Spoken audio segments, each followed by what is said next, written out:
واقعی مجھے اب لگا کہ میں مدرسہ تجوید القرآن خیروا میں ہوں۔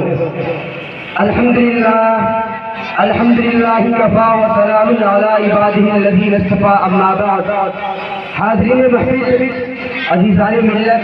معزز و موقر اساتذہ کرام اور گلشن عبد الرحمن کے نو شگفتہ پھولوں، میں سب سے پہلے قومی تہوار یوم آزادی کی پرخلوص مبارکباد پیش کرتا ہوں، اور میں اپنی بات اس شعر سے شروع کرتا ہوں کہ میں کس مٹی کا ہوں یارو، میں کس مٹی کا ہوں یارو، میری پہچان لکھ دینا، کفن کے ایک کونے پر ہندوستان لکھ دینا۔ اللہ کا شکر ہے کہ ہم مسلمان ہیں، اور میں بڑے فخر و ناز کے ساتھ کہتا ہوں کہ ہمارا پیارا ملک جنت نشاں ہندوستان ہے۔ آج کا یہ دن ہم سارے ہندوستانیوں کے لیے بڑی اہمیت رکھتا ہے۔ آج کے دن ہم اپنے قومی پرچم تلے وطن کی آزادی میں اپنا تن من اور دھن لٹا دینے والے تمام مجاہدین آزادی کی قربانیوں کو یاد کر کے ان کو تہہ دل سے خراج عقیدت اور بلہائے تہنیت پیش کرتے ہیں۔ مٹ گئے خود مٹنے نہ دیا وطن کو، مٹ گئے خود مٹنے نہ دیا وطن کو، ان شہیدان وطن کو بارہا میرا سلام۔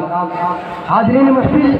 جیسا کہ آپ سب جانتے ہیں کہ 15 اگست 1947 عیسوی کو ہمیں فرنگیوں کی غلامی سے آزادی ملی۔ اسی کی یاد میں آج کے دن ہم لوگ یوم آزادی کی شکل میں مناتے ہیں، اور 26 جنوری 1950 عیسوی کو ہندوستان کا آئین نافذ کیا گیا۔ آئین کے نافذ ہوتے ہی ہندوستان اپنے بزرگوں کے بنائے قانون کے تحت چلنے لگا۔ الغرض حقیقت یہ ہے کہ 15 اگست 1947 عیسوی کے بعد اگرچہ ہمیں انگریزوں کی غلامی سے چھٹکارا مل گیا، مگر دوسری غلامی کا طوق گردن سے بدستور لٹکا ہوا ہے۔ آج ملک میں جمہوریت کا خون کیا جا رہا ہے۔ دوستو، جب جمہوری دستور میں صفحہ 30 کے تحت مذہب کی آزادی کا حق دیا گیا ہے، تو پھر کیوں زور زبردستی مسلم قوم کے وہ بچے جو اسکولوں اور کالجوں میں پڑھ رہے ہیں ان کے سر پر وندے ماترم کا کہنا لازم قرار دیا جا رہا ہے، اور اس کے لیے ان کو مجبور کیا جا رہا ہے؟ اور کیوں مذہبی اداروں میں شبیہ خو مارا جا رہا ہے، اور دارالعلوم دیوبند، ندوۃ العلماء اور دیگر مدارس کو دہشت گردی کا اڈہ قرار دے کر انہیں بدنام کیا جا رہا ہے؟ یہ دینی مدرسے ہیں، یہ دینی مدرسے ہیں۔ مت دیکھ مشکوک نظروں سے، برائی سے یہاں تو بچہ دور رہتا ہے، برائی سے یہاں تو بچہ دور رہتا ہے، اور یہاں دامن پہ کوئی داغ تجھ کو مل نہیں سکتا۔ یہاں تو سب کے ماتھے پہ خدا کا نور رہتا ہے، یہاں تو سب کے ماتھے پہ خدا کا نور رہتا ہے۔ یا پھر اس طرح سے کہا جائے کہ میری نگاہ میں ہے نور آیت کوثر، میری نگاہ میں ہے نور آیت کوثر، میری زندگی پہ خدا کا کلام لکھا ہے، اور مجھے قبول نہیں وندے ماترم کہنا، مجھے قبول نہیں وندے ماترم کہنا، مجھے قبول نہیں وندے ماترم کہنا کہ میرے دل پہ محمد کا نام لکھا ہے، کہ میرے دل پہ محمد کا نام لکھا ہے۔ دوستو، آج کے اس فلم دور میں مساجد و مدارس کو مشکوک نگاہوں سے دیکھا جا رہا ہے، ہم طلبہ مدارس کو حقیر اور ذلیل نگاہوں سے دیکھا جا رہا ہے۔ میں ایسے لوگوں سے بس یہی کہوں گا کہ ہماری سر کی پھٹی ٹوپیوں پہ طنز نہ کر، ہماری سر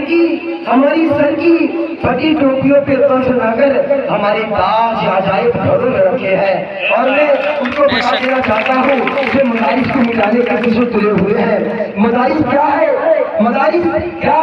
یہ آج ان کو بتانے کی ضرورت ہے۔ مدارس کیا ہے یہ آج ان کو بتانے کی ضرورت ہے۔ مدارس میں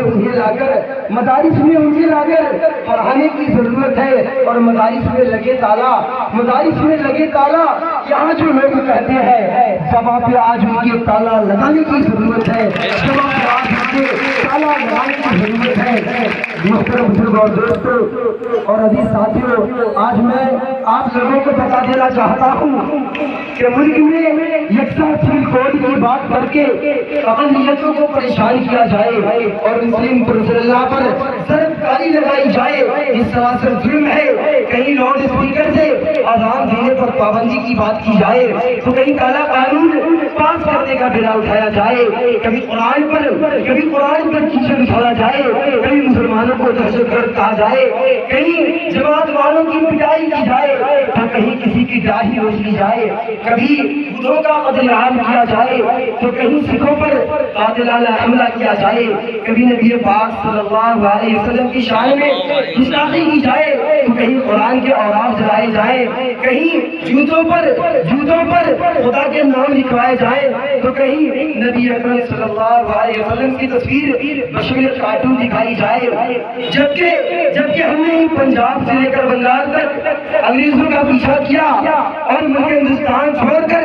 اس کو دم بہا کر بھاگنے پر مجبور کر دیا۔ یہ بات فرقہ پرستوں سے کوئی بدلا دے تو زمانے بھر میں ہمیں کو مہان لکھا ہے، زمانے بھر میں ہمیں کو مہان لکھا ہے، اور ہمارے خون سے آتی ہے اس لیے خوشبو، ہمارے خون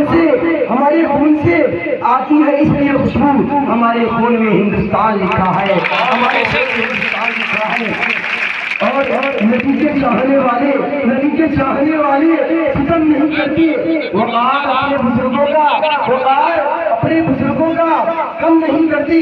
زمین کی گود میں بھی غسل کر کے جاتے ہیں، زمین کی گود میں بھی غسل کر کے جاتے ہیں، وطن کی خاک کو ناپاک ہم نہیں کرتے۔ آمین و آمین۔